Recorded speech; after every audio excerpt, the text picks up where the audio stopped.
Cela a commencé par une crise financière avec les subprimes et la faillite de Lehman Brothers. Cela a continué, fort logiquement, par une crise économique, la finance et ses dérives n'ayant fait qu'aggraver les déséquilibres d'une mondialisation non régulée et d'un libre-échangisme forcené à défaut d'être éclairé. Cela s'est poursuivi en Europe par une crise de la monnaie unique avec le grand écart entre l'Europe du Sud et celle du Nord. Cette dernière ayant imposé ses vues sur l'austérité, la rigueur, la purge, nous avons basculé tout aussi logiquement dans une crise sociale, avec un chômage qui explose dans le sud de l'Europe et en France, avec surtout un chômage des jeunes diplômés, ce qui est le pire, comme s'il ne servait à rien de faire des études. Chômage, fermeture d'usines, désindustrialisation, il fallait être aveugle ou cynique, ou les deux à la fois, pour ne pas comprendre que cette désespérance sociale allait déboucher sur une nouvelle étape de cette crise globale, la crise politique, ou plutôt la crise du système politique, la crise de nos démocraties occidentales. Avec le résultat des élections italiennes, nous y sommes presque. Voilà des années que les peuples européens expriment leurs doutes sur la politique, ceux qui la font, ceux qui en vivent et ceux qui la commentent. Un doute à l'égard des élites en général, des banquiers bien sûr, des dirigeants de multinationales. Bref, de tous ceux qui ont piloté la mondialisation et la construction européenne depuis 20 ans et qui en ont souvent largement profité, avec une explosion des écarts de richesse. Tant que les classes moyennes récoltaient les miettes de cette mondialisation, elles ne regimbaient pas trop. Certes, elles sentaient intuitivement que cette Europe qu'elles aimaient dérivait. Elles s'élargissaient n'importe comment. Elles se dotaient d'une monnaie unique sans un minimum de gouvernement économique, sans harmonisation fiscale et budgétaire.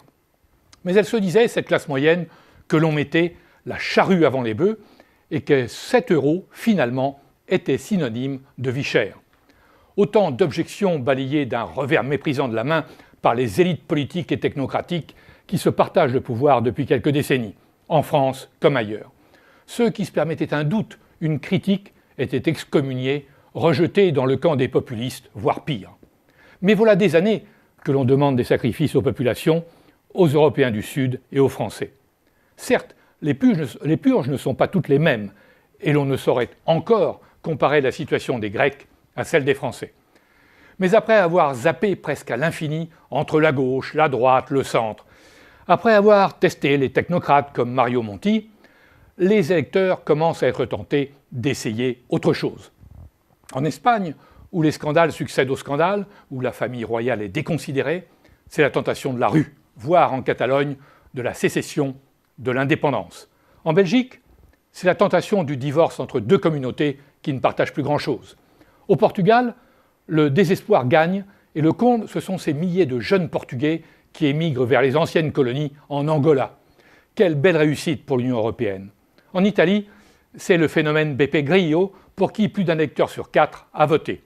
Un vote où une forte majorité d'électeurs, si l'on ajoute les voix de Beppe Grillo à celles de Berlusconi, exprime son euroscepticisme, son rejet d'une Europe allemande et sa volonté de repenser la monnaie unique, voire de l'abandonner. Si on continue comme cela, les votes dits populistes vont progresser, partout. Car Internet, les réseaux sociaux, les bonnes vieilles manifs et meetings bouleversent le jeu politique et médiatique et amplifient le phénomène de ras-le-bol des populations. À Berlin comme à Bruxelles, on devrait se souvenir des années 30, de la politique déflationniste menée en Allemagne par le chancelier Brünig et par Pierre Laval en France, et du chômage de masse. Une politique qui a ouvert un boulevard à Hitler.